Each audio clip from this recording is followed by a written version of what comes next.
प्यारे बच्चों, one shot series में खास आप लोगों के लिए आज मैं नया टॉपिक लेकर आया हूं।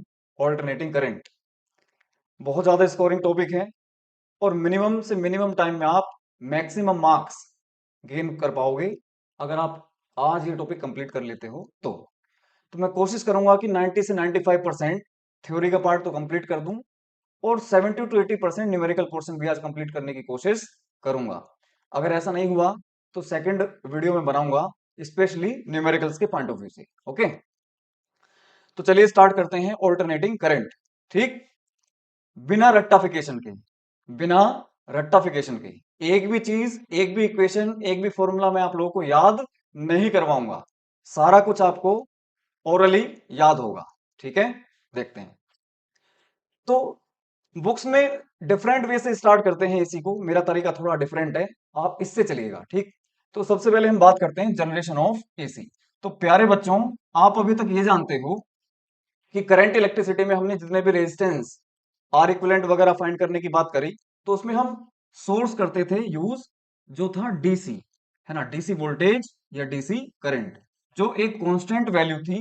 Constant value in the sense, मान लीजिए आपके पास में 4 एम्पियर का करंट है, तो ये थ्रू आउट कांस्टेंट रहता था, चाहे आपका टाइम कुछ भी हो जाए। इसको बोलते हैं हम लोग direct current, that is DC. इसकी एक खास बात सर ये है कि ये आपका यूनी डायरेक्शनल होता है। कैसा? यूनी डायरेक्शनल करंट होता है। क्लियर एकदम? मतलब अगर आपका ये वायर है और आप इसमें करंट इस तरह से आई फ्लो करा रहे हो, तो सिर्फ एक ही डायरेक्शन में चलेगा और इस तरफ जाने वाले करंट को मैं बोल देता हूं प्लस आई। तो मींस ये एक ही डायरेक्शन में अपनी डायरेक्शन को मेंटेन करते हुए फ्लो करता है कांस्टेंट वैल्यू के संग। तो कांस्टेंट वैल्यू से चलने वाला current that is called as the direct current.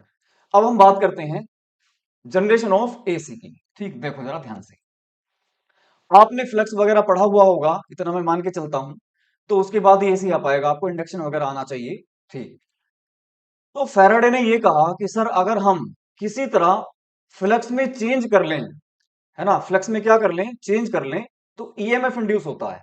ठीक है, यानी कि rate of change of flux आपको क्या प्रोवाइड करेगा?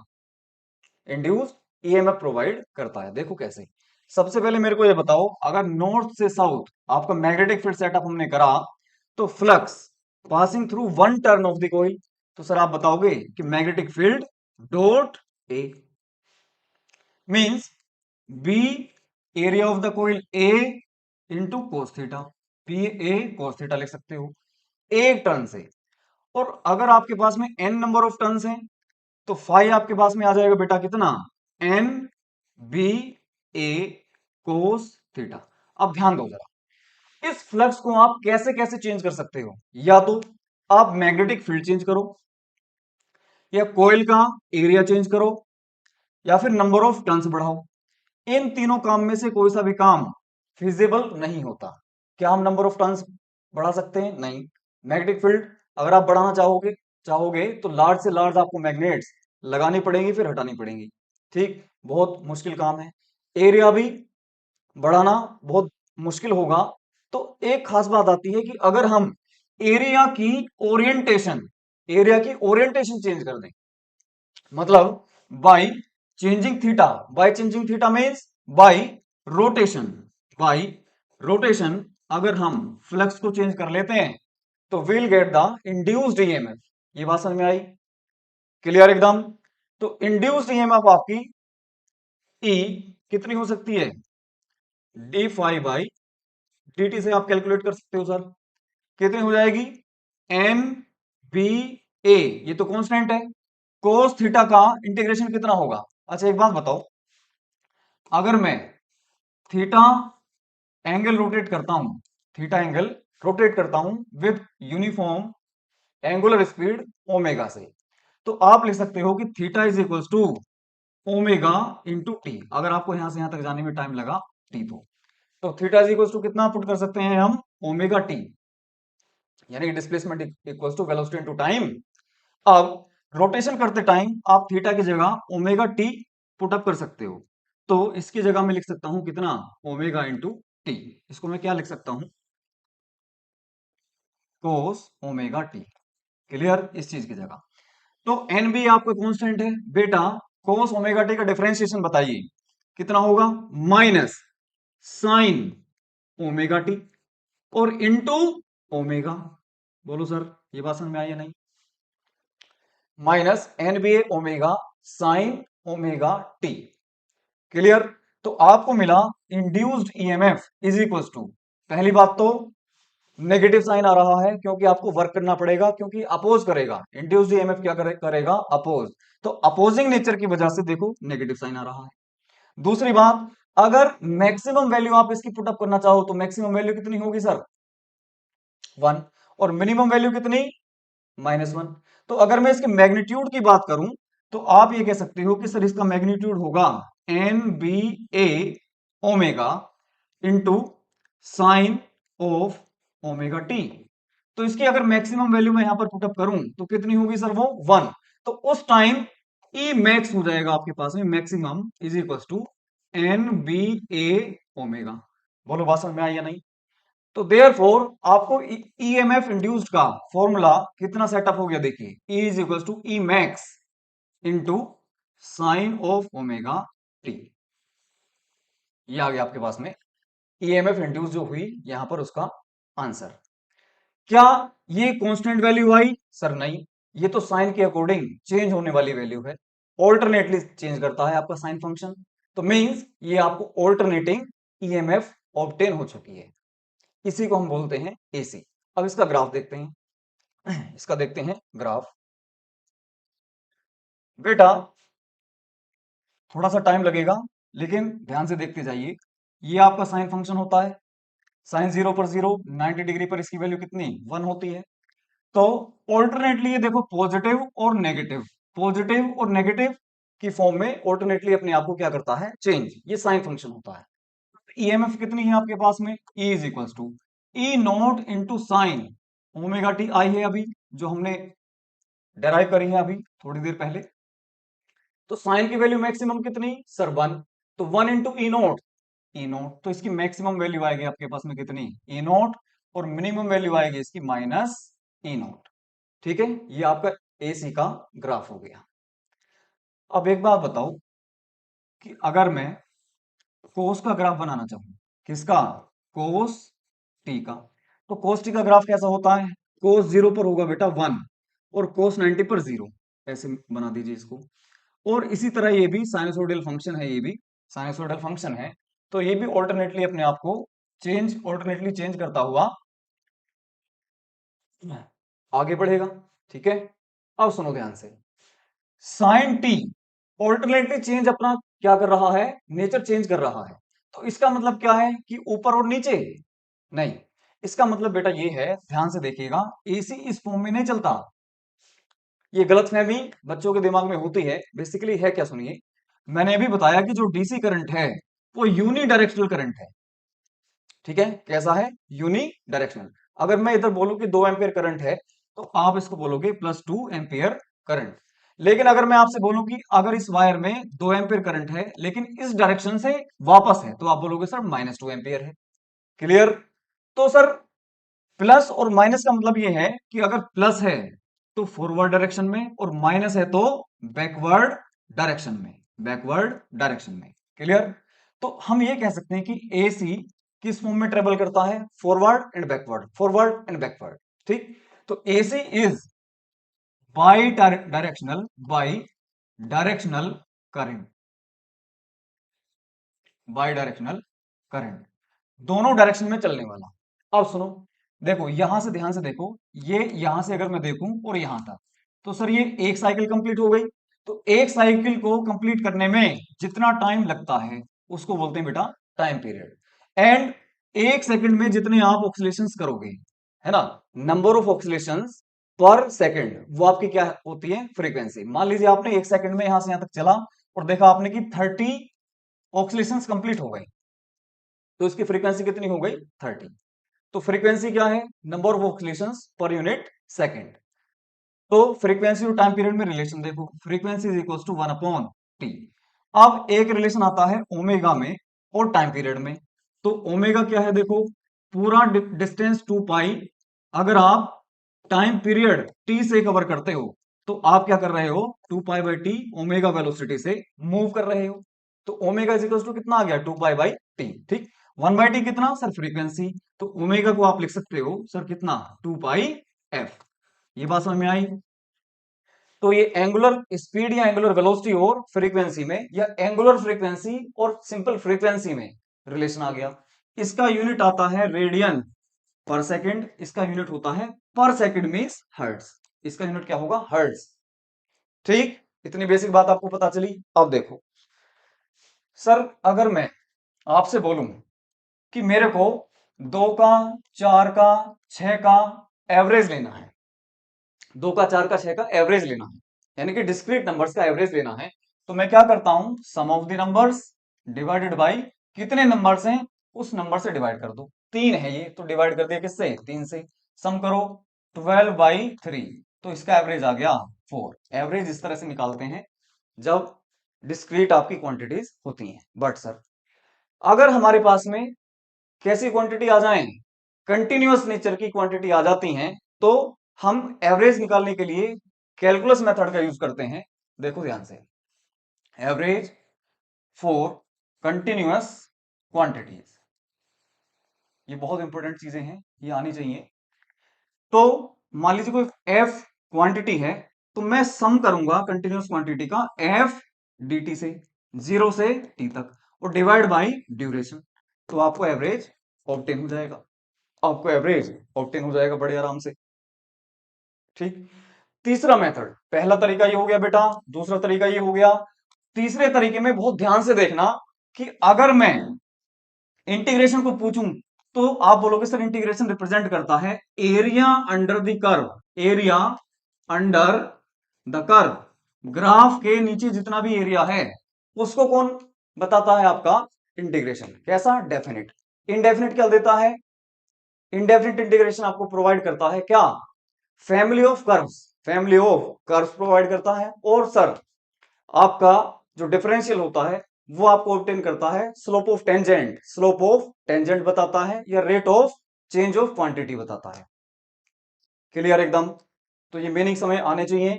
तो मैं ये कह रहा था कि अगर आपको ग्राफिकल मेथड से, है ना, तीसरा मेथड क्या बता रहा हूं मैं बेटा, ग्राफिकल मेथड, ग्राफिकल मेथड से आपको क्या लेना है, एवरेज फाइंड आउट करना है, तो आप क्या करोगे, देखो ध्यान से।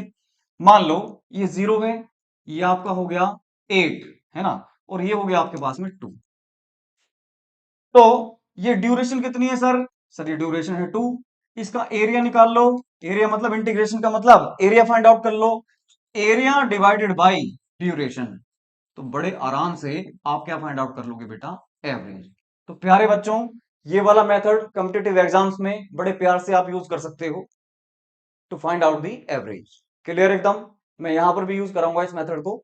तो एवरेज फाइंड करके बताओ जरा इसका कितना आएगा बेटा, एवरेज बोलो, इसका एरिया बोलिए, तो हाफ इंटू बेस कितना बेटा सर 2, इंटू हाइट कितनी 8, डिवाइडेड बाई ड्यूरेशन कितनी है 2, 4 आ गया। इसका एवरेज कितना आ गया, 4 आ गया। इस तरह से हम एवरेज फाइंड आउट करते हैं। क्लियर एकदम, बहुत अच्छे से, अच्छी बात समझ में आ गई है, बहुत बेसिक सी बातें थी। अब सुनो, ये मेथड अब मैं लगाता हूं साइन और कोस के ग्राफ में बेटा, ध्यान से देखना। तो सर साइन का ग्राफ होता है ऑल्टरनेटिंग, साइन का ग्राफ कैसा, ऑल्टरनेटिंग। ऑल्टरनेटिंग ग्राफ है मींस प्लस और माइनस, प्लस और माइनस, मतलब इसकी अगर मैं बात करूं यहां से 1 2 3 4 सेकंड की बात करता हूं, तो 4 सेकंड में 2 बार तो ये आगे गया और 2 बार बैकवर्ड गया। इसी का मतलब क्या है कि टाइम पीरियड जो भी आपको गिवन है, उतने टाइम पीरियड में वो कितनी बार आगे गया, वो पॉजिटिव साइकिल बताएंगी। नेगेटिव साइकिल क्या बताएंगे कि कितनी बार वो पीछे गया। फॉर एग्जांपल, अगर मैं हाउस होल्ड सप्लाई की बात करूं, तो उसकी फ्रीक्वेंसी होती है बेटा 50 हर्ट्ज, मतलब नंबर ऑफ रेवोल्यूशंस पर सेकेंड कितने हैं 50। तो मतलब 1 सेकंड में, यहां तक मान लो 1 सेकंड हो गया, तो 50 टाइम्स ऑक्सीलेशन ये कंप्लीट कर लेगा। 50 बार पॉजिटिव, 50 बार नेगेटिव। क्लियर हुई बात, बहुत बढ़िया। तो मतलब 50 बार आगे जाएगा और 50 बार पीछे जाएगा, ऐसा मिलेगा। जो नेगेटिव है वो भी पॉजिटिव हो जाएगा। तो ये साइकिल आपको ऐसी मिलेगी जैसे output of full wave rectifier हो। सही है। तो इसका जो एवरेज मैं लूंगा, इसका मैं एवरेज लूंगा, वो कैसा आएगा, चाहे मैं हाफ साइकिल का लूं या फुल साइकिल का कैलकुलेट करूं, वो सेम आएगा। कितना आएगा, तो सर आप याद रखना साइन स्क्वायर टी का एवरेज होगा 1/2। ठीक।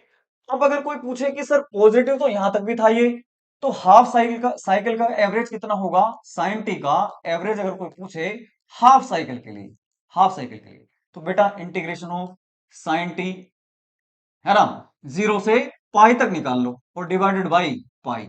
ये वैल्यू आपके पास में आती है 2/पाई। सर कितनी आएगी, 2/पाई आएगी, 2/पाई आएगी।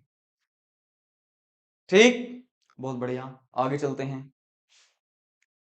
देखो सर, एक बहुत अच्छा सा क्वेश्चन है, इसमें बताइए, ये अभी हमने देखा कि E इज इक्वल्स टू, यानी कि EMF is equals to E not sine of omega t. ये किसका इक्वेशन आया था अभी, ऑल्टरनेटिंग करंट के EMF का। ठीक है, अगर मैं आपसे बोलूं कि सर इससे मेरे को करंट की इक्वेशन बताओ, ठीक, तो E इज इक्वल्स टू क्या होता है sir, I R is equals to, ये कितना हो जाएगा sir, I not R into sine omega t. V is equals to I R, मैंने कॉमन लो लगा दिया, आर से आपका क्या कैंसिल आउट हुआ, आर, तो I is equals to I not sine omega t. ये इक्वेशन आ गई किसकी, करंट की। ये इक्वेशन आ गई किसकी, करंट की। ठीक, अब देखो ये वाला करंट कैसा है सर, ऑल्टरनेटली चेंज कर रहा है, पॉजिटिव और नेगेटिव की फॉर्म में, alternately AC current, AC voltage है। ये बताइए सर, तो सर ये करंट का ग्राफ गिवन है, पॉजिटिव नेगेटिव, ऑल्टरनेटली चेंज कर रहा है। ये बताइए बेटा, ये कैसा ग्राफ होगा करंट का, सर ये तो कांस्टेंट ग्राफ है, तो ये डीसी हो गया। ये कैसा हो गया, डीसी। सर ये बताइए, ये तो सर साइन जैसा ही कुछ लग रहा है, बट क्या इसकी वैल्यू नेगेटिव हो रही है, नहीं। मान लो यहां पर 5 एम्पियर और मान लो यहां पर 1 एम्पियर, तो क्या ये नेगेटिव हो रही है वैल्यू, सर नहीं। तो नेगेटिव नहीं, कम तो हो रही है, बेशक बेशक कम हो रही है, बट नेगेटिव नहीं हो रही है। क्लियर एकदम बात, तो means it is pulsating DC, pulse pulsating DC. कैसा डीसी है बेटा, ये पल्सेटिंग डीसी। इसको बताइए सर, ये पॉजिटिव कहीं नेगेटिव दिख रहा है, सर नहीं, ये भी पॉजिटिव ये पॉजिटिव, तो ये भी कैसा है, fluctuating, fluctuating square wave, square wave DC. बेटा बात समझ में आई, थोड़ा फास्ट करते हैं इस काम को। ये बताइए सर, ये पॉजिटिव और नेगेटिव हो रहा है, ठीक, तो कैसा होगा ये, एसी होगा, square wave, square wave AC. तो जरूरी नहीं है कि हमारा जो साइन की फॉर्म में ही रहे, एसी स्क्वायर वेव की फॉर्म में भी हो सकता है, राइट। ओके, इसमें देखते हैं सर, ये आपके पास में ट्रायंगुलर वेव्स हैं, तो ट्रायंगल वेव्स पॉजिटिव और नेगेटिव, मतलब एक बार आगे चलेगा करंट, एक बार पीछे, तो कैसा हो गया, एसी करंट हो गया। क्लियर, इसमें बताइए, ये बेटा आपको इसको नाम देंगे हम ट्रायंगुलर एसी। ठीक, इसमें बताइए प्लस माइनस, ओके, तो ये कैसा करंट है सर, एसी है। कैसा, बेटा इसका नाम होता है सो टूथ, सो टूथ एसी। ये आ जाओ sir, output of full wave rectifier होता है ये तो सर फुल वेव रेक्टिफायर तो डीसी प्रोवाइड करता है, हाँ सर बिल्कुल करेगा। तो पॉजिटिव पॉजिटिव साइकिल में मिल रही है, यूनी डायरेक्शनल करंट है मतलब आपके पास में, दैट मीन्स ये भी आपका क्या हो गया, डीसी। यही ग्राफ आपको देखो ध्यान से, एक तो साइन स्क्वायर टी का मिला था, और यही ग्राफ आप चाहो तो मोड ऑफ साइन टी का भी कह सकते हो, output of full wave rectifier भी कह सकते हो। तो ये कैसा है, पल्सेटिंग डीसी। इसको हमें स्मूथ बनाने के लिए कैपेसिटिव फिल्टर्स का यूज करना पड़ा था, याद करिएगा। कैपेसिटिव फिल्टर्स का यूज करने के बाद में हम इसको क्या कर पाते थे, स्मूथ डीसी में कन्वर्ट कर पाते थे। ब्रिज रेक्टिफायर भी आपने पढ़ा होगा, फुल वेव हाफ वेव पढ़े होंगे, तो ये वो वाला कंसेप्ट हो गया। ये बताइए सर, सर ये भी आपका पॉजिटिव पॉजिटिव, तो कैसा, डीसी। फटाफट आगे बढ़ते हैं। एवरेज वैल्यू ऑफ कांस्टेंट, मान लीजिए आपके पास में कोई करंट है बेटा 4 एम्पियर पर, ये 4 एम्पियर पर कांस्टेंट है, 4 एम्पियर की वैल्यू के साथ में कांस्टेंट है, तो इसकी एवरेज वैल्यू कितनी, इसकी आई की एवरेज वैल्यू कितनी, सर 4 एम्पियर ही रहेगी। तो किसी भी कांस्टेंट की वैल्यू, जितना उसका वैल्यू है न्यूमेरिकल वैल्यू, उसके बराबर ही एवरेज वैल्यू आती है। बढ़िया एकदम। ये मैं आपको बता चुका कि एवरेज वैल्यू डिस्क्रीट की होती है सम ऑफ द नंबर्स और divided by number of numbers, यानी कि number of quantities. Average of continuous quantity integration से मैंने पढ़ा दिया आपको बहुत अच्छे से। साइन टी का और कोस टी का एवरेज फुल साइकिल में 0 होता है। साइन टी का हाफ साइकिल में और कोस टी का, कोस फंक्शन का भी हाफ साइकिल में एवरेज 2/पाई। सर इंटीग्रेशन से 1 सेकंड में आ जाएगा, लेकिन टाइम का लिमिटेशन है, तो आप इसको बेहतर ये होगा याद रख लें, 2/पाई। Average of sine square t या average of cos square t. अब ध्यान से देखो, साइन स्क्वायर अभी मैंने कराया था, देखो साइन स्क्वायर ये रहा, तो हमेशा पॉजिटिव है, हमेशा कैसा है, ये पॉजिटिव है सारा। पॉजिटिव है अगर ये, तो इसका मेरे को क्या फाइंड करना है सर, एवरेज फाइंड करना है। तो इसका आप याद रखेंगे, इसका एवरेज वैल्यू आएगा, इंटीग्रेशन सही हो जाएगा 1/2। 1/2 इसकी एवरेज वैल्यू होती है। अगर ये आपने एवरेज वैल्यूज याद कर ली, क्या क्या सर, एक तो कांस्टेंट की कांस्टेंट रहेगी, साइन और कोस की फुल साइकिल में, साइन और कोस की फुल साइकिल में 0, साइन और कोस की हाफ साइकिल में सर 2/पाई, साइन स्क्वायर और कोस स्क्वायर की हाफ में या फुल में बेटा 1/2, बेटा 1/2। अब आपको कोई दिक्कत नहीं आएगी, ठीक है। कितने भी आप क्वेश्चन कर लीजिएगा, अब आपको परेशानी नहीं होगी। देख लीजिए एक बार इसको सारे को। तो इस तरह से हम एवरेज कैलकुलेट करते हैं। चलो, फाइंडिंग आरएमएस। आरएमएस का मतलब क्या है, देखो root mean square value of any particular current और ईएमएफ या पावर, किसी भी क्वांटिटी की आपको आरएमएस वैल्यू फाइंड करनी है। तो क्या करेंगे, सुनिए, उल्टा चलना है आपको। पहले स्क्वायर करना है पहले नंबर पर, and then you have to take mean, 2 number हो गए। फिर आपको क्या करना है तीसरे नंबर पर, टेक द रूट। तीसरे नंबर पर क्या करना है बेटा, रूट लेना है। जैसे एक एग्जांपल ले लेते हैं, जब क्लियर होगा ये। आपको I is equal to I not sine omega t की वैल्यू गिवन है, ठीक। आपको क्या फाइंड करना है, आई आर एम एस, ठीक है। अच्छा, I R M S find करने के लिए सबसे पहले मैं क्या करूंगा, इसका स्क्वायर। पहला मेरा नंबर क्या है करने का, पहले नंबर पर है स्क्वायर, तो स्क्वायर कर रहा हूं मैं। तो इधर स्क्वायर करा मैंने, आई नॉट स्क्वायर इधर कर दिया, तो साइन स्क्वायर ओमेगा टी। अरे सही है बच्चों, प्यारे बच्चों, पहले नंबर पर मैंने क्या कर दिया, स्क्वायर कर दिया, ठीक। दूसरा नंबर मेरा क्या रहेगा, एवरेज लेना, आई स्क्वायर का एवरेज लेना।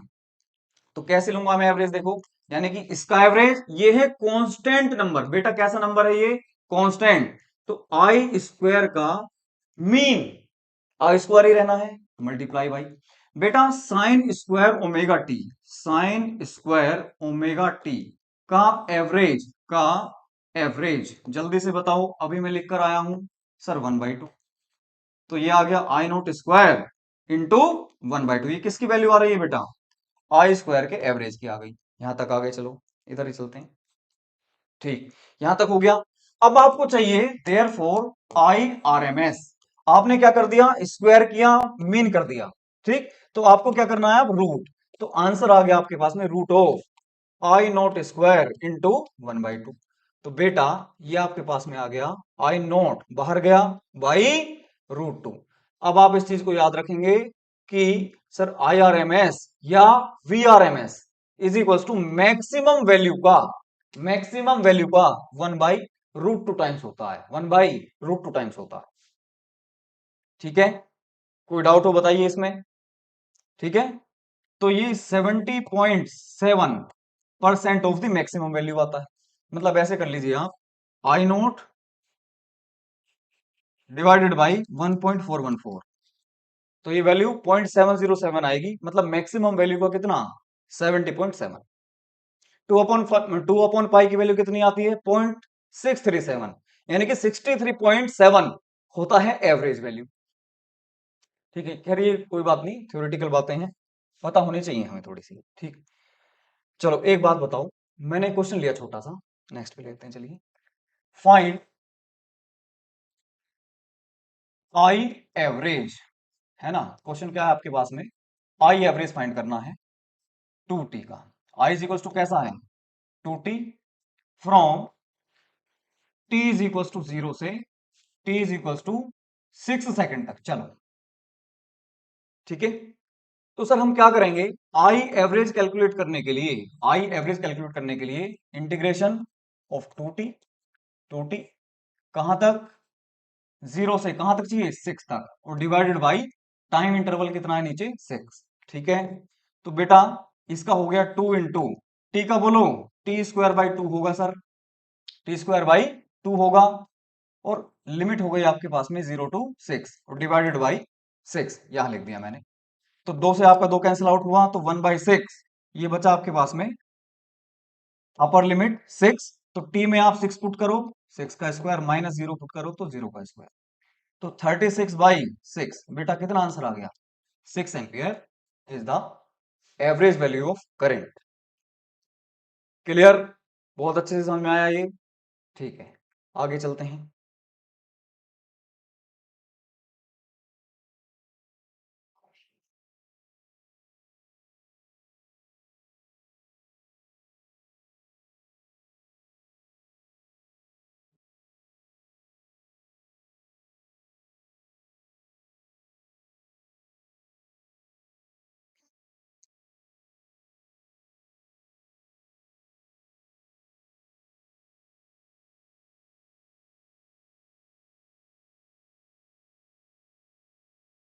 देखिए बेटा, नेक्स्ट एक क्वेश्चन ले लेते हैं छोटा सा।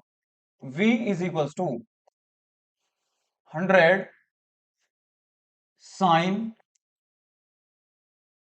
ओमेगा टी, चलो 100 साइन ओमेगा टी, तो कैसा है ये वोल्टेज आपका, सर साइनसोडियल है। साइनसोडियल ये आपके पास में वोल्टेज है। आपसे मैं पूछना चाहता हूं कि V RMS बताओ, V RMS। तो बेटा ध्यान से देखो, V is equal to V not या E is equal to E note sine omega t, आपके पास में इक्वेशन होती है, डेराइव कराई है बकायदा मैंने। तो ये जो वी नोट है बेटा, इसको बोलते हैं मैक्सिमम वैल्यू, पीक वैल्यू या फिर मैक्सिमम वैल्यू। ठीक है, पीक वैल्यू और मैक्सिमम वैल्यू। तो आरएमएस वैल्यू कितनी कैलकुलेट करी मैंने, सर पीक वैल्यू की यानी कि वी नोट की 1/√2 टाइम्स। तो आंसर कितना आ गया, 100/√2, 100/√2 वोल्ट्स। एक और क्वेश्चन लेते हैं sir, E is equal to E not इस फॉर्म में ले लेते हैं, sine of omega t plus, चलो ये रहने दो, अभी अभी क्लियर करेंगे इसको। तो ई नोट की जगह मैंने आपको दे दिया 20√2, और आपसे पूछ रहे हैं कि ईएमएफ का आरएमएस वैल्यू बोलो, ईएमएफ का क्या बताओ, आरएमएस वैल्यू। तो बताइए जल्दी से, ई आरएमएस आप ध्यान से देख के बताओ। पीक वैल्यू कितनी है बेटा, 20√2, 20√2 डिवाइडेड बाई √2। ठीक है, क्योंकि ई आरएमएस कितना होगा आपका, ई नोट बाई √2 होगा।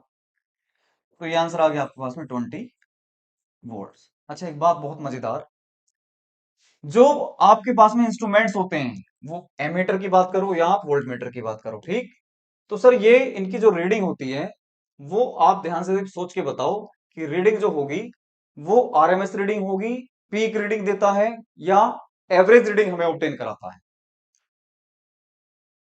सोचो जरा। तो सर इनकी जो रीडिंग होगी दैट इज आरएमएस वैल्यू होती है। दूसरी बात, सर जो हाउस होल्ड आपके पास में सप्लाई होती है, उसमें जो आपको करंट ऑब्टेन होता है, वो भी क्या होगा, आरएमएस वैल्यू होती है, वो भी क्या होगी, आरएमएस वैल्यू होगी। सर एक बहुत बड़ी और इंपॉर्टेंट बात आपको बतानी है मुझे। मान लीजिए मैं आपको इस तरह से सोर्स की बात करूं कि इस तरह का जो सोर्स है, ये आपका एसी सोर्स होता है, और ऐसा जो सोर्स होगा ये आपका डीसी सोर्स, ये डीसी और एसी। तो यहां पर 12 वोल्ट लिखा है, ठीक है ना, ये तो आपका कांस्टेंट करंट हो गया, यही एवरेज भी होता है, कोई दिक्कत नहीं। लेकिन एसी में क्या होता है बेटा, एसी में क्या करोगे, जैसे यहां पर लिखा है 220 और कोमा 50 हर्ट्ज, ऐसे करके आपको मान लीजिए यहां पर रेटिंग दे दी, इसको बोलते हैं रेटिंग। तो रेटिंग में जो आपको वैल्यू गिवन होगी सर, उसको याद रखना हमेशा, वो आरएमएस रेटिंग होती है। कैसी वैल्यू होगी, आरएमएस। लेकिन अगर इक्वेशन की फॉर्म में आपको गिवन है, इक्वेशन जैसे E इज इक्वल्स टू, आपको दिया मान लीजिए 220 या 200 साइन ओमेगा टी करके, तो ये जो वैल्यू होगी, ये वैल्यू होती है आपकी पीक वैल्यू, मैक्सिमम वैल्यू होती है, या आती है आपके पास में मैक्सिमम वैल्यू। तो अगर रेटिंग गिवन है तो रेटिंग में जो वैल्यू गिवन होगी that must be RMS value. वो हमें क्या गिवन होती है? RMS, that must be RMS. ये ध्यान रखना है। क्लियर एकदम। आगे चलते हैं। मान लीजिए आपको एक मैं क्वेश्चन दूं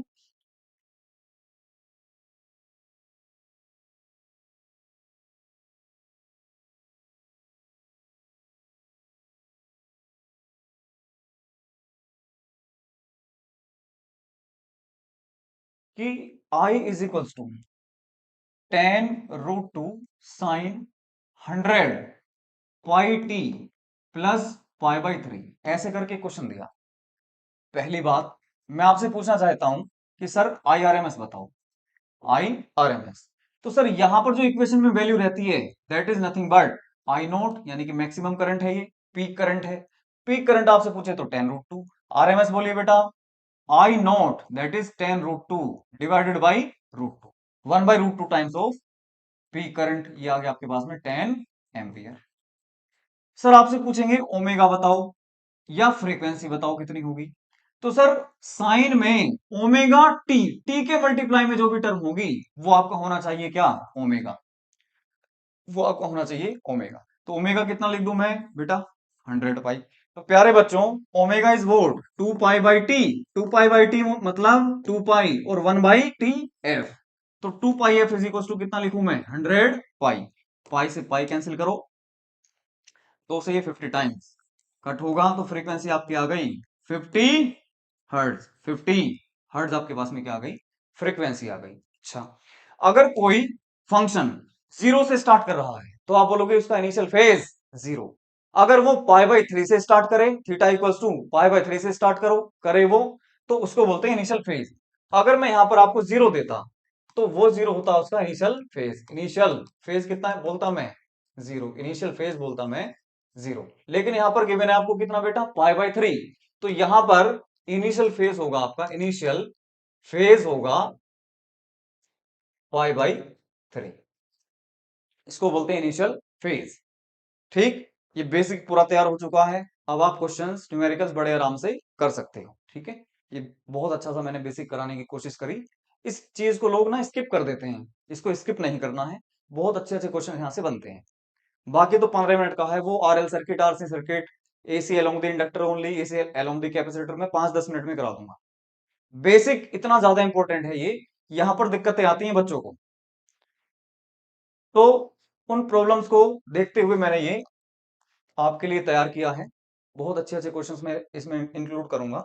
चलिए नेक्स्ट देखो।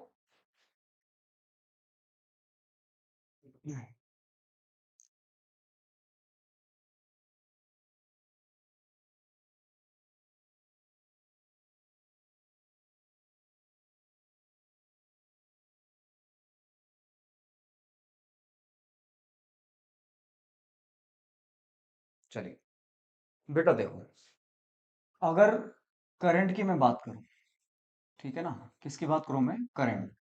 तो करंट बेसिकली है तो आपका स्केलर क्वांटिटी, और स्केलर है डायरेक्शन भी है। ऐसे स्केलर्स जो डायरेक्शन भी कंटेन करते हैं तो उनको बोलते हैं हम टेंसर क्वांटिटीज। तो करंट एक टेंसर है। करंट क्या है? एक टेंसर। अच्छा एक बात और, रोटेटिंग रोटेटिंग वेक्टर की अगर मैं बात करूं तो रोटेटिंग वेक्टर को हम कहते हैं बेटा फेजर। क्या कहते हैं? फेजर। ठीक है ना, रोटेटिंग वेक्टर को बोलते हैं हम फेजर। रोटेटिंग वेक्टर को क्या बोलते हैं? फेजर बोलते हैं। ठीक, तो अब मैं आपको बताता हूं एक छोटा सा concept, that is phasor diagram. बेटा अगर ये क्लियर हो गया तो पूरा एसी में फेजर डायग्राम से पूरा एसी करा दूंगा। पूरा एसी यूजिंग फेजर डायग्राम करा दूंगा। ठीक है, आप ओरली क्वेश्चंस को सोल्व करोगे, ये मेरी गारंटी है। ठीक, तो फेजर डायग्राम देखते हैं सर।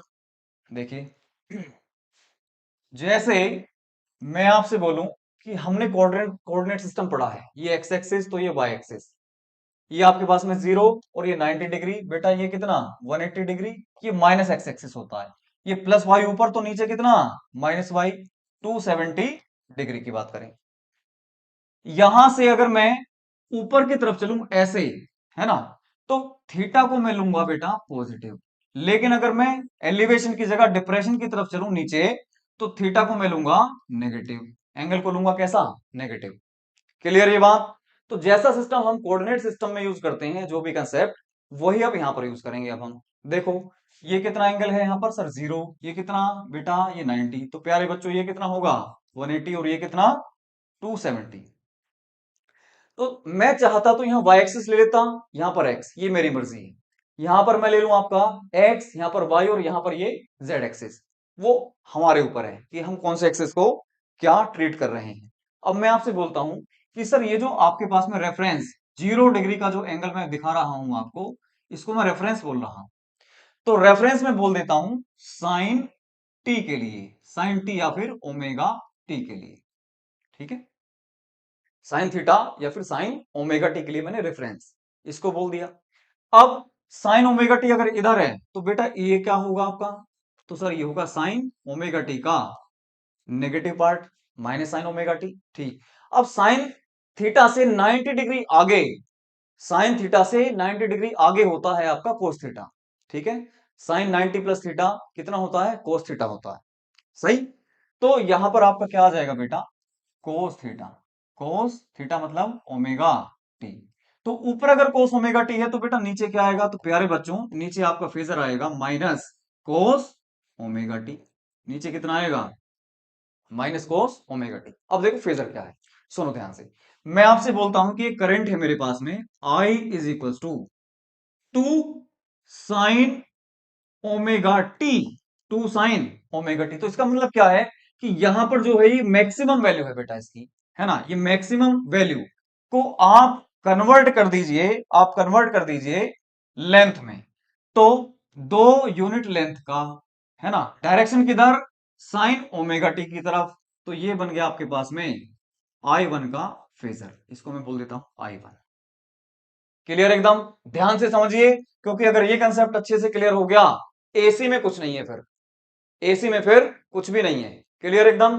तो बेटा मैंने बोला फिर एक है मेरे पास में I2, that is 5 sign omega t plus pi by 6। Clear?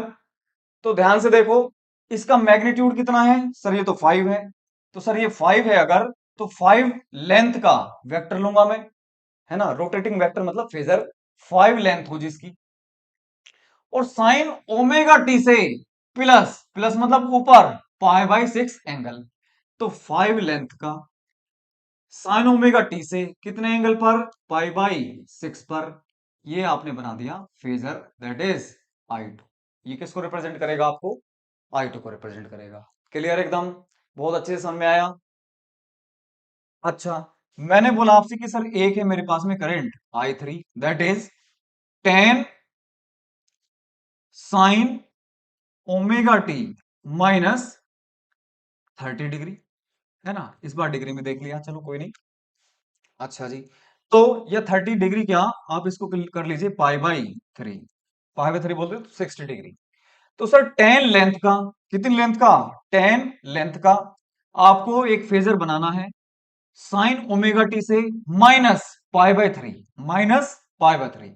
तो ये 10 लेंथ का करंट आपने बनाया, फेजर बनाया, जिसकी लेंथ कितनी है, मैक्सिमम मैग्नीट्यूड यानी कि 10, और ओमेगा टी रेफरेंस से पाई बाई 3 नीचे। तो ये एंगल आ गया आपके पास में कितना, पाई बाई 3। इस तरह से हम रिप्रेजेंटेशन करेंगे फेजर की, इस तरह से हम रिप्रेजेंटेशन करेंगे फेजर की। क्या ये बात समझ में आई बहुत अच्छे से? ठीक है, इवन आपको अगर ये कंसेप्ट क्लियर हो गया, तो ट्रिग्नोमेट्री अप्लाई करने की भी नीड नहीं होगी, इसी से मैं सारा कुछ करा दूंगा। ठीक, चलो।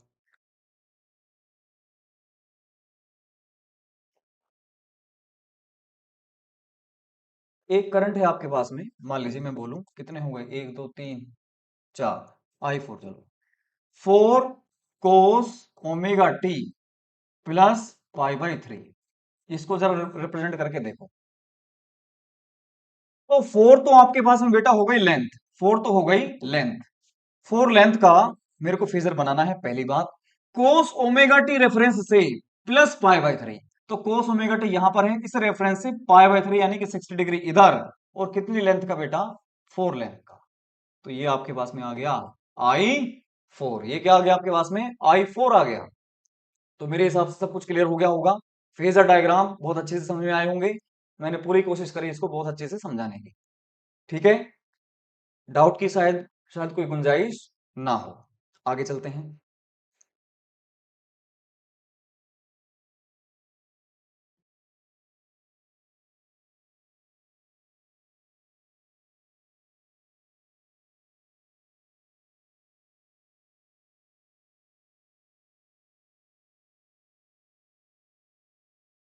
देखो सर,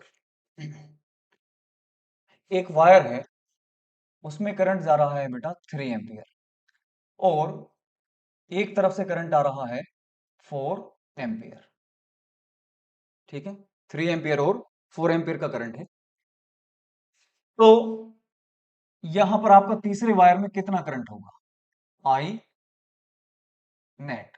तो आप सीधे सीधे बता देते कि सर ये तो 4 और 3 7 एम्पियर आ जाता। कोई डाउट किसी को? कोई डाउट नहीं है। ये हमने खूब ऐसे सर्किट्स में सोल्व किया है कि करंट्स को हम लाइक स्केलर ऐड कर सकते हैं। ठीक, लेकिन अभी क्या होगा, आपको अगर मैं करंट की इक्वेशन दूं कि सर ये तो है I1 is equal to 3 sin omega t. अब ये कैसा बन गया सर, ये एसी बन गया। अभी कैसा था सर, ये डीसी था। प्यारे बच्चों, I2 में आपको दे रहा हूं 4 cos ओमेगा टी। बेटा अब ये साइनसोडियल बन गया, और ये भी साइनसोडियल, कोस को भी साइनसोडियल ही फंक्शन हम बोलते हैं। तो ऐसे फंक्शंस को हम फेजर की फॉर्म में रिप्रेजेंट कर सकते हैं। यस सर, बिल्कुल कर सकते हैं। तो जब फेजर हमने इसको ट्रीट कर लिया, तो अब 4 और 3 7 साइन कोस ओमेगा टी कुछ नहीं लिख पाएंगे हम। ठीक, तो वेक्टर सम हमें करना पड़ेगा। तो ध्यान से देखना इस चीज को, फेजर से कैसे करूंगा। तो देखो, I1 प्लस I2 आपको यानी कि I3 रिप्रेजेंट करना है on the phasor diagram, on the phasor diagram. तो ध्यान से देखो बेटा, देखो ध्यान से बेटा, यहां पर मैं अगर आपसे इसको रिप्रेजेंट करने की बात करूं, इसको, है ना, तो क्या बोलोगे इसको, सर 3 तो लेंथ है इसमें, और एलोंग दी साइन रेफरेंस है, साइन के रेफरेंस की तरफ ये 3 लेंथ का करंट है आपके पास में बेटा I1। इसमें कोई डाउट नहीं सर, बिल्कुल बढ़िया। दूसरा I2 को बोलो सर कैसे रिप्रेजेंट करोगे, सर लेंथ तो 4 बना लो, और एलोंग कोस ओमेगा टी, ये साइन है, ये माइनस साइन, ये कोस, प्री माइनस कोस, ठीक है ना। तो कोस ओमेगा टी की तरफ कितनी लेंथ का सर, सर 4 लेंथ का। ये आ गया 4 लेंथ का आपके पास में डार्क वाला जो येलो कलर का आपके पास में करंट है, ये आ गया आपके पास में बेटा I2। Magnitude 3, magnitude 4, direction X axis, direction Y axis. तो दो वेक्टर हैं जो 90 डिग्री पर एक्ट हो रहे हैं, है ना, दो फेजर्स हैं जो 90 degree with respect to each other हैं। तो इन दोनों का रिजल्टेंट किधर आएगा, कहीं ना कहीं बीच में आएगा। तो सर वो I3 होगा। कितना होगा सर, कितना होगा, ध्यान से देख के बताओ। तो सर ये कितना 3, इसके हेड पर इसको रख सकते हैं टेल को, तो ये आपके पास में आएगा 4 एम्पियर की लेंथ। तो 3 4, ये कितना आ गया 5। तो देयर फोर ध्यान से देखो बेटा, I3 आ गया आपके पास में 5, तो लेंथ आ गई, ठीक है ना। और साइन ओमेगा टी से, ये बात बहुत इंपॉर्टेंट है, इसको ध्यान से देखना, साइन ओमेगा टी रेफरेंस से कितना ऊपर है सर 5, कितना ऊपर है सर 5। अब ये 5 कितना होगा, ये 5 कितना होगा, आप ध्यान से देखो। सर 3 4 5 के ट्राइंगल की अगर आप बात करते हो, तो आपने कई बार बताया है कि ये 90 होगा, ये एंगल कितना सर 90 होगा। ठीक, तो ये 3, ये 4 और ये 5 होता है। तो उस टाइम ये जो एंगल है आपके पास में 37 डिग्री, और ये वाला एंगल होता है बेटा 53 डिग्री। ठीक है, 53 और 37 डिग्री, क्लियर एकदम। तो यहां पर आपका I3 की इक्वेशन आ जाएगी, I3 is equals to 5 sin omega t plus 37 degree, degree की टर्म्स में अगर हम लिखें। तो इसका अगर मैं आरएमएस वैल्यू पूछूं, बोलो जल्दी से आरएमएस वैल्यू, तो सर 5/√3, 5/√3 होगा। ठीक है, बहुत बढ़िया यार, बहुत मजेदार चीज है ये फेजर्स। तुम्हें अभी थोड़ा सा ऐसा लग रहा होगा कि पता नहीं सर क्या पढ़ा रहे हैं अभी, लेकिन जब इसका यूटिलाइजेशन होगा ना, आंख खुल जाएंगी तुम्हारी। ठीक है, सारे क्वेश्चंस मैं इसी से कराऊंगा।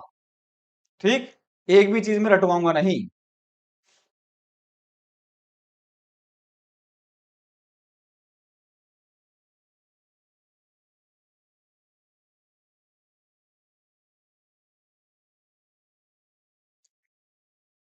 नेक्स्ट देखते हैं।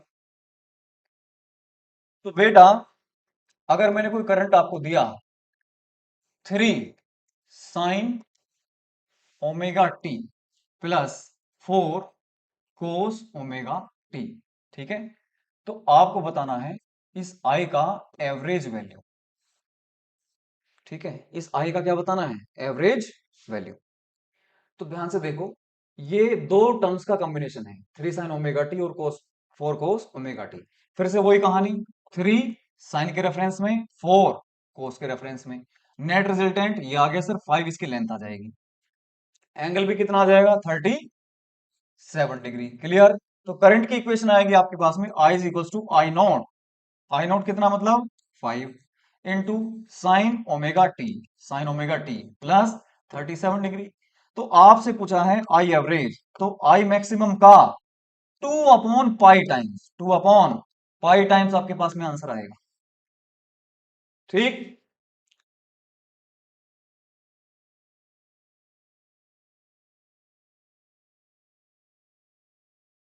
नेक्स्ट देखो सर, एक करंट, ये लास्ट क्वेश्चन ले रहा हूं मैं इसमें, 2 + 3 sin ओमेगा टी आ गया मान लीजिए, या 4 + 5 cos ओमेगा टी, कुछ भी ऐसी टर्म्स हो। तो बेटा ये वाला जो कंपोनेंट है इसको हम बोलते हैं डीसी कंपोनेंट, डीसी कंपोनेंट। और डीसी कंपोनेंट की एवरेज वैल्यू अगर आपसे कोई पूछे तो कितनी बताओगे? सर वही कांस्टेंट वैल्यू एवरेज भी होती है, वही कांस्टेंट वैल्यू एवरेज भी होती है। ठीक सर, बहुत बढ़िया। अब इसकी एवरेज वैल्यू आपको बतानी है, तो क्या करोगे? इसका एवरेज और प्लस इसका एवरेज। ठीक, इसमें तो कोई दिक्कत नहीं आएगी। इसका एवरेज कितना हो जाएगा 3 इंटू, और इसका कितना फुल साइकिल के लिए 0, तो एवरेज वैल्यू कितनी आ जाएगी 2। लेकिन अगर आपसे मैं पूछूं सर इसका आईआरएमएस बताओ, तो थोड़ी सी दिक्कत आपको महसूस हो सकती है। आईआरएमएस देखो, आरएमएस का मतलब स्क्वायर पहले नंबर पर, फिर मीन, फिर रूट। तो सर पहले हम स्क्वायर करते हैं, तो मतलब आई स्क्वायर करो, कितना होगा सर 2 + 3 sin ओमेगा टी का होल स्क्वायर कर दो, मतलब कितना होगा A² + B² 9 sin² omega T, और प्लस 2AB, 2AB मतलब 3 × 2 = 6 × 2 = 12 sin ऑफ ओमेगा टी। बेटा क्लियर हुई बात? हमने क्या किया? स्क्वायर कर दिया। अब हम लेते हैं इस आई स्क्वायर का एवरेज। एवरेज कैसे लेंगे? देखो, एवरेज कैसे लूंगा? आई स्क्वायर का, आई का नहीं, आई स्क्वायर का एवरेज लेना। पहले स्क्वायर किया, फिर मीन, मीन मतलब एवरेज लेना है। तो बेटा 4 का एवरेज बोलो। सर ये तो 4 आएगा, प्लस 9 इंटू, सर इसका एवरेज कितना होगा? इसका एवरेज होगा कितना सर 1/2, चाहे साइन स्क्वायर हो चाहे कोस स्क्वायर हो, उसका एवरेज कितना 1/2 होता है, चाहे हाफ साइकिल की बात करो या फुल साइकिल की। लेकिन साइन ओमेगा टी का फुल साइकिल के लिए अगर मैं बात करूं तो एवरेज आएगा कितना? सर 0 आ जाएगा। इसका एवरेज कितना हो जाएगा? 0। तो आई एवरेज हो गया मेरे पास में। आई एवरेज आ गया तो फिर मैं क्या करूंगा? रूट, स्क्वायर किया, एवरेज लिया, रूट कर दिया, तो मेरे को क्या मिल जाएगा? मेरे को क्या मिल जाएगा? आई स्क्वायर का स्क्वायर किया, एवरेज लिया, रूट लिया, तो बेटा मेरे को मिला I R M S. Okay, तो कितना हो गया? इधर भी रूट कर दो, मतलब तो 4 + 9/2, तो सर कितना आ गया ये? 8 और 9, 17/2 का रूट, ये आंसर आ गया। ठीक, इसी तरह से आप क्वेश्चन पे क्वेश्चन कर सकते हो। डीसी कंपोनेंट एक बार 12th बोर्ड में पूछा गया है, इसलिए मैंने ये क्वेश्चन करा दिया।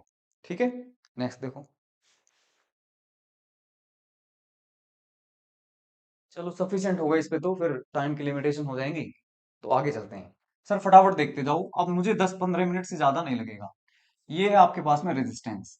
आपने इसको पहले डीसी से कनेक्ट करके खूब सारे क्वेश्चंस करे हैं, बहुत सारे न्यूमेरिकल्स आपने पढ़े हैं, लेकिन आज हम इसको कनेक्ट करेंगे थ्रू दी एसी सोर्स। किससे कनेक्ट करेंगे हम? एसी सोर्स से। E is equal to E0 sine omega t से। बेटा बात समझ में आ गई? ये हमने जनरेटर से, एसी जनरेटर से जनरेट करा, उसके बाद में इसको हमने इस रेजिस्टर के अक्रॉस अप्लाई कर दिया। तो ईएमएफ अप्लाई करने के बाद में यहां से कुछ ना कुछ करंट फ्लो करेगा, बेशक वो आगे जाएगा फिर पीछे, आगे फिर पीछे, 50 टाइम्स आगे 50 टाइम्स पीछे। ये इसका प्रोसेस देखो। अब तक बच्चों को ये लगता होगा कि करंट ऐसे चलता है, अरे नहीं भाई साहब, आगे और पीछे, फॉरवर्ड एंड बैकवर्ड, ऐसे इसका मोशन होता है एसी करंट का। क्लियर? बहुत अच्छे से बात समझ में आनी चाहिए ये। तो अगर ये बात समझ में आ गई है तो अब ध्यान से देख के बताओ कि E is equal to E note sine omega t अगर आपके पास में है तो आप लगाइए V is equal to I R, और ये आपके पास में वोल्टेज है E। E कह दो या आप V कह दो, एक ही बात है, चलो V कह दो, अगर आप V से ज्यादा फैमिलियर हो तो। EMF को मैंने वोल्टेज कर दिया, ठीक है। तो V इज इक्वल टू बोलो बेटा सर आई आर। ये V मैक्सिमम है तो इसको मैं लिख सकता हूं I naught R into sine omega t. तो बेटा आर से आपका आर कैंसिल, तो प्यारे बच्चों I is equal to I not sine omega t, ये आपकी करंट की इक्वेशन रेजिस्टेंस के लिए आ गई। क्लियर एकदम? अब ध्यान से देखो, फेजर में आ जाओ फटाफट। फेजर में मैंने कहा कि सर ये आपके पास में है वोल्टेज अक्रॉस दी रेजिस्टर, ये इधर क्या है, वोल्टेज अक्रॉस दी रेजिस्टेंस है, ठीक। तो करंट देखो क्या है, इसकी इक्वेशन साइन ओमेगा टी के रेस्पेक्ट में है। किधर है, reference of the sign omega t. Current की इक्वेशन बोलो आई नॉट, तो इसका मैग्नीट्यूड, और सर रेफरेंस बोलो किधर है, सर साइन ओमेगा टी की ही तरफ है। क्लियर एकदम? तो वी आर इधर तो आपका आई आर भी इधर, तो मतलब रेजिस्टेंस के अक्रॉस वोल्टेज और करंट सेम फेज में होते हैं, सेम फेज में होते हैं। तो जैसा आपके पास में करंट का इक्वेशन और ग्राफ, ऐसा ही आपके पास में वोल्टेज का इक्वेशन ऑफ और ग्राफ। मेरी बात समझ में आई? बहुत अच्छे से, क्लियर एकदम, ठीक।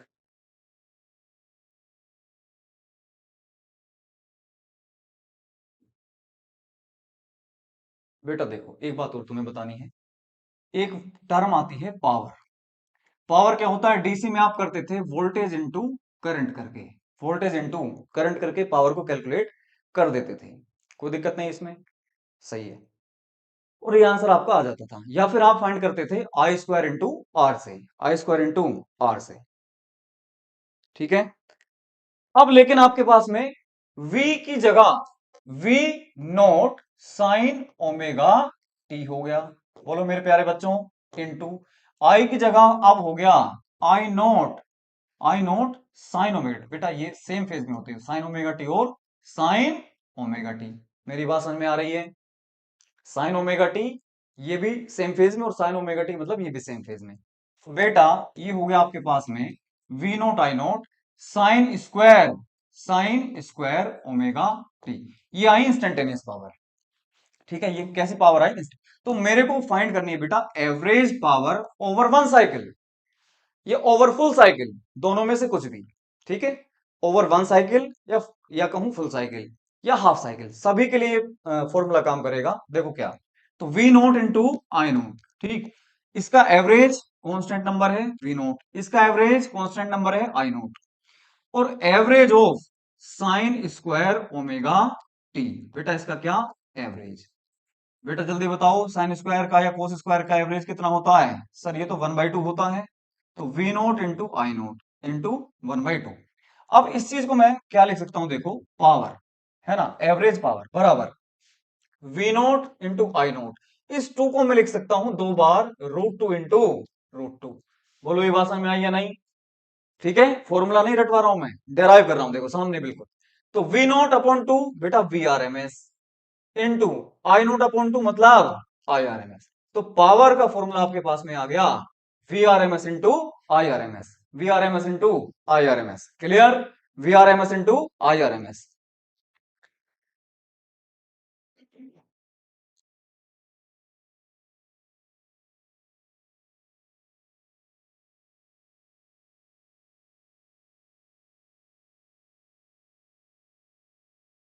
नेक्स्ट देखो,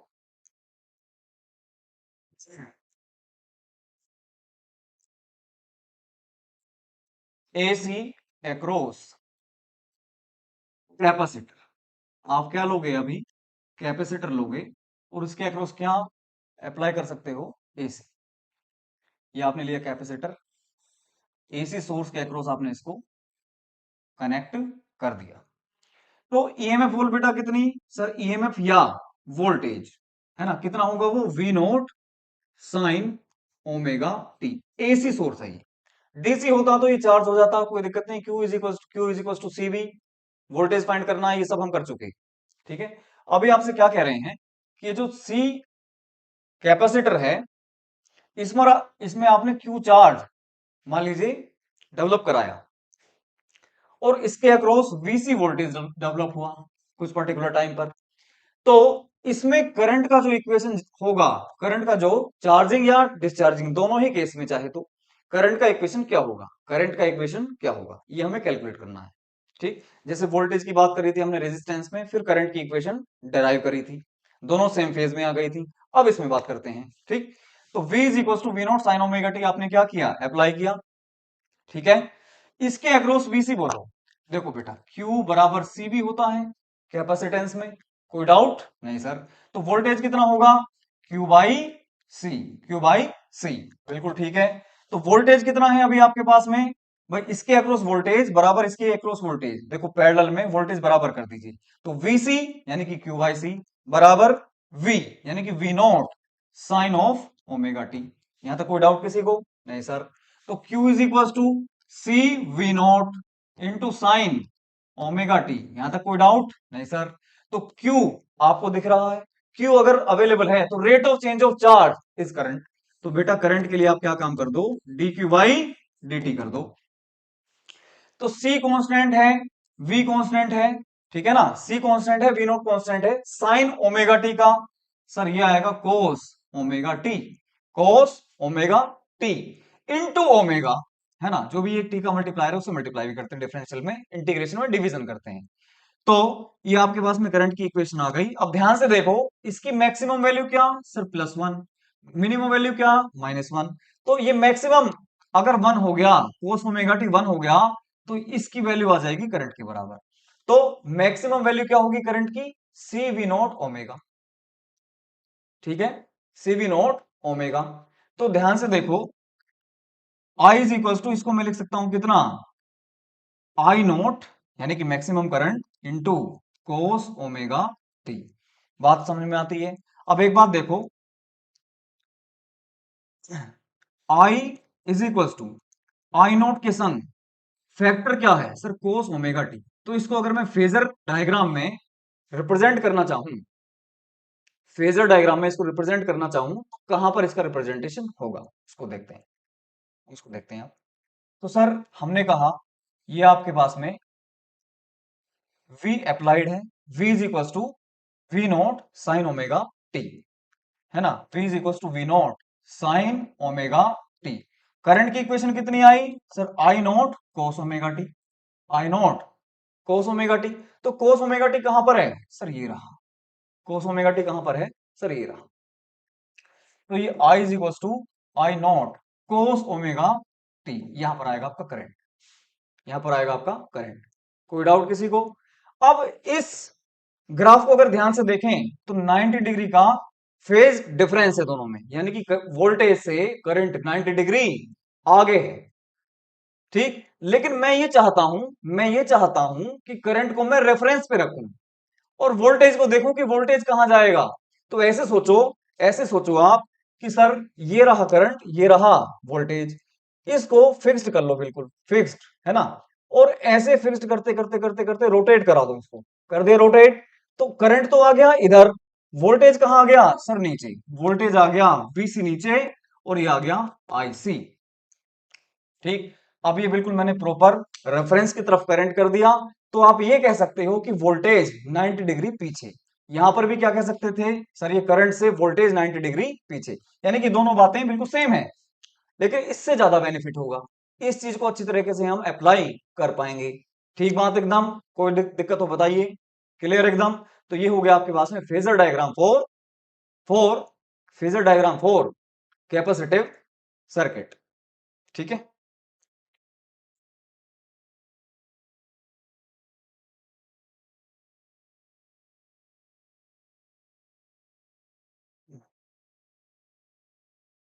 चलिए, यहां तक कोई दिक्कत नहीं, बिल्कुल हो गया। अब एक बात और बेटा, वोल्टेज को मैं किससे डिवाइड करूं कि ये करंट के बराबर आए? तो सर ये जरूरी होगा कि आप रेजिस्टेंस से डिवाइड करो। क्यों? क्योंकि V इक्वल्स टू क्या होता है? I R. V equals to I R होना चाहिए। अभी एक सेकंड इधर चलो, ये यहां पर देखो जरा ध्यान से, ये आपके पास में I is equals to V naught है ना, इंटू ओमेगा और इंटू सी, मल्टीप्लाई में है। क्या मैं इसको डिवाइड में ऐसे करके लिख सकता हूं कि 1/ओमेगा सी? बात तो बराबर है, ओमेगा सी ऑटोमेटिक ऊपर चला जाएगा। तो मैं वी नोट को अगर डिवाइड कर दूं 1/ओमेगा सी से, और ये टर्म ऐसे रहने दूं कोस ओमेगा टी, तो आपको नहीं लगता कि यहां पर ये मैक्सिमम वोल्टेज को डिवाइड अगर हम कर रहे होंगे एक तरह से रेजिस्टेंस से, तो ये प्रॉपर करंट बन रहा होगा? ठीक है ना? लेकिन यहां पर रेजिस्टर तो हम यूज कर नहीं रहे, लेकिन अपोज तो कर रहा होगा रेजिस्टेंस की तरह। तो सर ऐसे पर्टिकुलर अपोज को बोलते हैं हम capacitive capacitive reactance. Capacitive reactance क्या बोलते हैं सर? Capacitive reactance.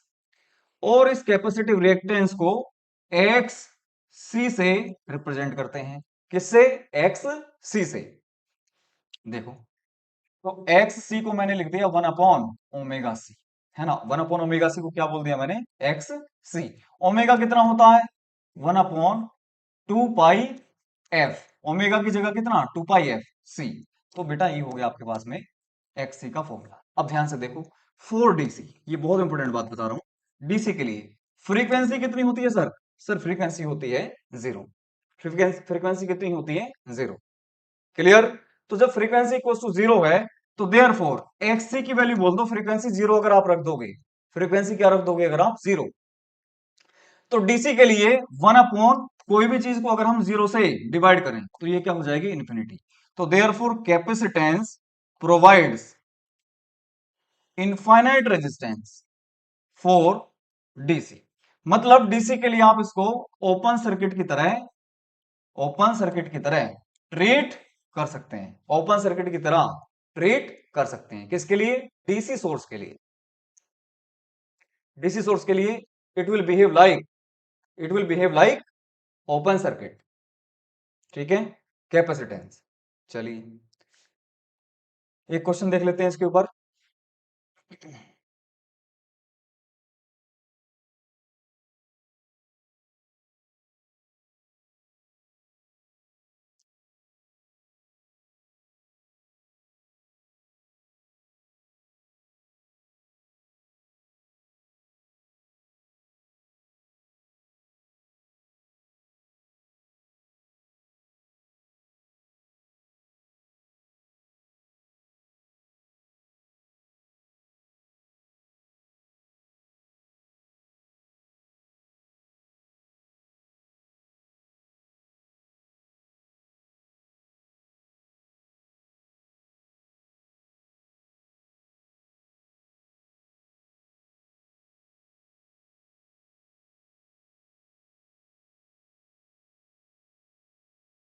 देखिए बेटा, अगर आपसे कोई पूछे the graph between X C with respect to frequency, X C का ग्राफ आपको बताना है विद रेस्पेक्ट टू फ्रीक्वेंसी, है ना? ये नीट में पूछा गया क्वेश्चन है।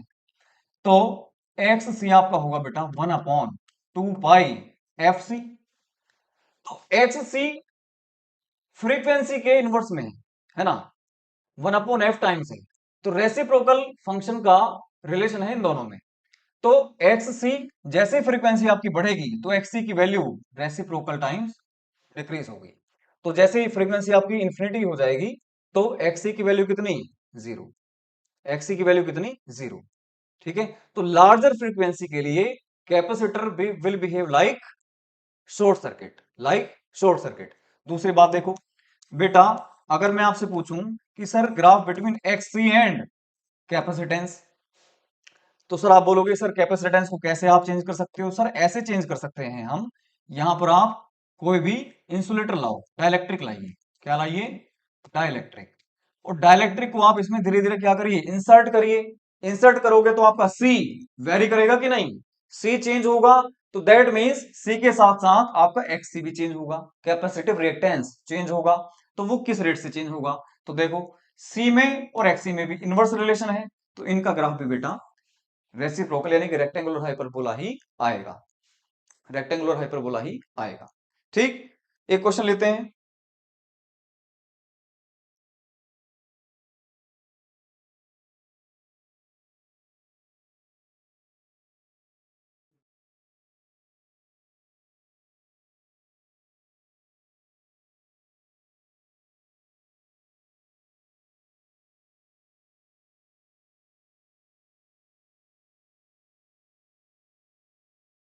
एक कैपेसिटर है 40 माइक्रोफैरड, ठीक, इसको हमने 200 वोल्ट और 50 हर्ट्ज एसी सप्लाई से कनेक्ट कर दिया।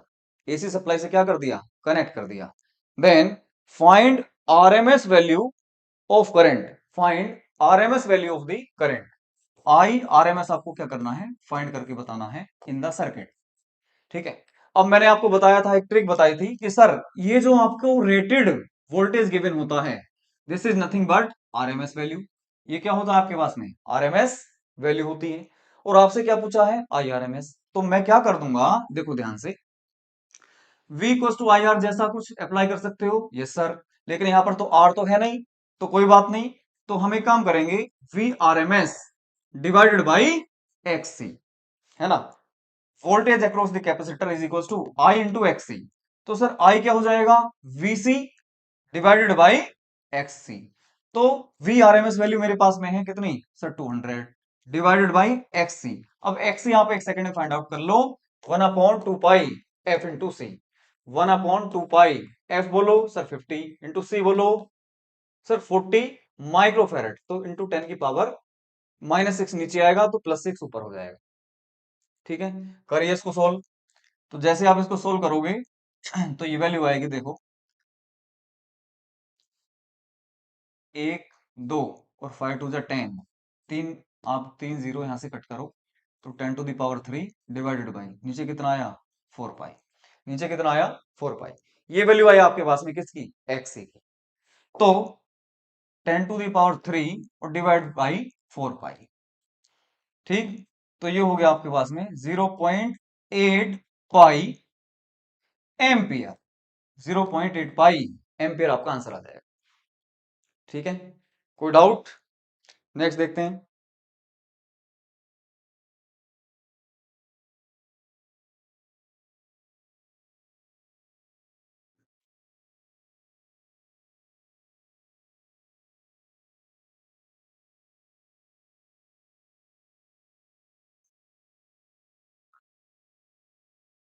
AC across inductor. इंडक्टर बोले तो जो आपने सोलेनोइड पढ़ा था उसी को आइडियली अगर हम बात करें तो ideal solenoid is called as the inductor. ठीक है, आइडियल सोलेनोइड क्या होता है? इंडक्टर। तो बेसिकली होता क्या है, एक सेकंड एक बात देखो जरा। अभी हमने कैपेसिटर की बात करी थी बेटा, तो capacitive circuit, purely capacitive circuit या प्योरली इंडक्टिव सर्किट में अगर हम पावर की बात करें, है ना, एक सेकंड रुको बस, ये पावर की मैं बात करूं तो पावर क्या होती है? V इंटू आई। बेटा वोल्टेज बोलो, V0 into sine omega T था सर। करंट की वैल्यू बताओ sir, I0 into cos omega T थी सर। ठीक है, तो एवरेज पावर की मैं बात करूं, पावर की एवरेज वैल्यू की बात करूं तो ध्यान से देखना, V0 into I0 into sine omega T into cos omega T, इसको आप 2 से मल्टीप्लाई कर लो, 2 से डिवाइड कर लो, तो V0 इंटू I0/2, तो ये वैल्यू आ गई आपके पास में 2 sine theta into cos theta, sine 2 omega t. तो बेटा साइन 2 ओमेगा टी की एवरेज वैल्यू, इसकी एवरेज वैल्यू बेटा हो जाएगी 0। तो 0 इंटू V0 I0/2, ये ओवरऑल वैल्यू आ गई 0। तो एवरेज पावर आपके कैपेसिटिव सर्किट के लिए या इंडक्टिव सर्किट के लिए भी कितनी आएगी? 0। तो ऐसे सर्किट को हम बोलते हैं बेटा वोल्टलेस, वोल्टलेस सर्किट। क्या नाम देंगे हम ऐसे सर्किट्स को? वोल्टलेस सर्किट। एक खास बात देखो, इधर आपके पास में करंट था, ठीक है ना, इधर क्या था? करंट था, तो वोल्टेज कहां था सर? पीछे कह सकते हो आप, VC किधर पीछे, या मैं यूं कहूं कि वोल्टेज इधर तो करंट इधर था, है ना, ऐसे घुमा दो इसको। लेकिन ये ज्यादा यूजफुल है, क्यों अभी बताएंगे। तो अगर मैं आपसे बोलूं कि वोल्टेज और करंट के बीच में अगर 90 डिग्री का एंगल बन रहा है, किसका, 90 डिग्री का, तो पावर हमेशा क्या रहेगी, जीरो रहेगी। ये ट्रिक आपके बहुत काम आने वाली है। वोल्टेज और करंट में अगर 90 डिग्री का एंगल है तो पावर हमेशा क्या रहेगी, जीरो रहेगी। ठीक है, अब हम इंडक्टर की बात करते हैं। देखिए, AC across inductor, inductor, AC across the inductor, AC across the inductor, ठीक, एसी अक्रॉस द इंडक्टर। चलो, ये हमने लिया एक इंडक्टर जिसका सेल्फ इंडक्टेंस है बेटा एल। इस इंडक्टर को मैंने एक एसी सोर्स से कनेक्ट कर दिया, एसी सोर्स से क्या कर दिया, कनेक्ट कर दिया। ठीक, अब जब इसको कनेक्ट कर दिया, V इज इक्वल्स टू या E is equals to E not sine omega t ले लो, या V is equals to V naught sine omega t ले लो आप। ठीक है, इससे कनेक्ट कर दिया, तो यहां से करंट ऐसे फ्लो होने की कोशिश करेगा। तो करंट जैसे यहां से स्टार्ट हुआ, तो इसमें एक बैक ईएमएफ डेवलप होती है। कितनी, सर वो ईएमएफ होती है V अक्रॉस द इंडक्टर के बराबर, that is minus L D I by D T. तो अगर हम पैरेलल करंट्स की बात करें, या तो आप केवीएल लगाओ कि ये minus A equal to zero, या आप सीधे इसको इसके बराबर रख दो। तो मैं तो पैरेलल वाले वोल्टेज को बराबर रख देता हूं, सबसे आसान तरीका। तो VL इज इक्वल टू कितना बेटा, अगर मैग्नीट्यूड वाइज पूछूं मैं, तो सर आप बोलोगे L D I by D T. अरे समझ में आई बात या नहीं। तो वोल्टेज अक्रॉस द इंडक्टर कितना, L D I by D T, इतना ईएमएफ इंड्यूस होता है ऑपोजिट डायरेक्शन में। ठीक, तो मैं क्या काम करता हूं, देखो ध्यान से। तो ये वाला जो ईएमएफ है, voltage across the inductor L D I by D T is equal to रख देता हूं मैं ईएमएफ ऑफ द या वोल्टेज ऑफ द सोर्स, यानी कि V naught sine omega t. बेटा ध्यान से देखो, D I by D T में से डी आई को इधर रहने दो, डी टी को आप यहां ले जाओ, ये एल को वी नॉट बाई एल के नीचे लिख दो, और ये हो गया sine of omega t. Quantity separate हो गई है, इंटीग्रेट कर दीजिए आप both side, zero to I तक, जीरो टू टी तक। देखो dt मतलब टाइम के लिमिट्स, आई मतलब करंट के लिमिट्स। आ जाओ इधर आइए, डी का इंटीग्रेशन बेटा आई, और sir V naught upon L constant है। ठीक भैया, तो integration of sine omega t, तो साइन ओमेगा टी का इंटीग्रेशन होगा माइनस कोस ओमेगा टी, और डिवाइडेड बाई टी के मल्टीप्लायर से आप डिवाइड भी करेंगे, लिमिट जीरो से टी तक। ठीक है, तो आई इज इक्वल टू आपके पास में आ गया वी नॉट, इस ओमेगा को बाहर लिख लो अपॉन ओमेगा एल, है ना, और माइनस साइन यहां पर लिखो, या माइनस साइन इधर ही रहने दो। चलो अभी एक सेकंड, बहुत अच्छा मैंने कंसेप्ट दिया है आप लोगों को। तो माइनस कोस ओमेगा टी, तो आपको ऐसा नहीं लगता कि वोल्टेज को किसी रेजिस्टेंस से डिवाइड करा होगा तब ये आई के सिमेट्रिकल हुआ होगा डायमेंशन, ये डायमेंशन आई की है आपके पास में, तो ये आई नॉट होना चाहिए, तो वी नॉट बाई रेजिस्टेंस आना चाहिए। तो ऐसे रेजिस्टेंस को बेटा हम बोलते हैं इंडक्टिव रिएक्टेंस एक्सएल। क्या बोलते हैं, इंडक्टिव रिएक्टेंस, और ये हो गया माइनस कोस ओमेगा टी। तो I इज इक्वल टू, इसको मैं लिख सकता हूं बेटा आई नॉट और माइनस का कोस ओमेगा टी। किताबों में आपको मिलेगा कि यहां पर ट्रिग्नोमेट्री लगाओ, माइनस बाहर निकालो, साइन 90 माइनस थीटा करो, वगैरह वगैरह। लेकिन मैंने आपको ऐसा तरीका बता दिया इतना बेहतरीन कि सर अगर इधर साइन है तो इधर क्या होगा, माइनस साइन टी, इधर कोस है अगर, तो ये रेफरेंस किसका होगा, माइनस कोस टी का। अरे बोलो भाई, ये चीज मैंने बहुत अच्छे से क्लियर कर दी। तो इसका फेजर आप बड़े आसानी से बना सकते हो। कैसे सर, देखिए कि अगर आपका वोल्टेज इधर था, है ना, इधर क्या था, वोल्टेज, तो वोल्टेज इंडक्टर में VL आपने डिनोट करा, ये आपका वही था जो सोर्स का था, ठीक है ना। अब माइनस कोस ओमेगा टी के रेफरेंस में, माइनस कोस ओमेगा टी के रेफरेंस में करंट होगा, यानी कि करंट आपका माइनस कोस ओमेगा टी के डायरेक्शन में होगा, आई अक्रॉस द इंडक्टर। क्या ये बात समझ में आई, और थोड़ा सा ऊपर कर देता हूं, इधर अगर आपका मैं VL बोलूं तो करंट किधर, माइनस कोस ओमेगा टी के फेजर डायग्राम के रेफरेंस में, तो माइनस कोस ओमेगा टी नीचे है, तो ये आपका हो गया आई एल, मतलब वोल्टेज आगे चल रहा है करंट से। ठीक, अब फिर से वही बात देखो, ये देखो ध्यान से, ये करंट और ये करंट और ये वोल्टेज, ठीक है, ये करंट ये वोल्टेज, इसको ऐसे फिक्स्ड करके घुमा दो, वोल्टेज आ गया ऊपर, करंट की रेफरेंस आप ये लिया करो हमेशा, ठीक है, करंट की रेफरेंस ये लिया करो।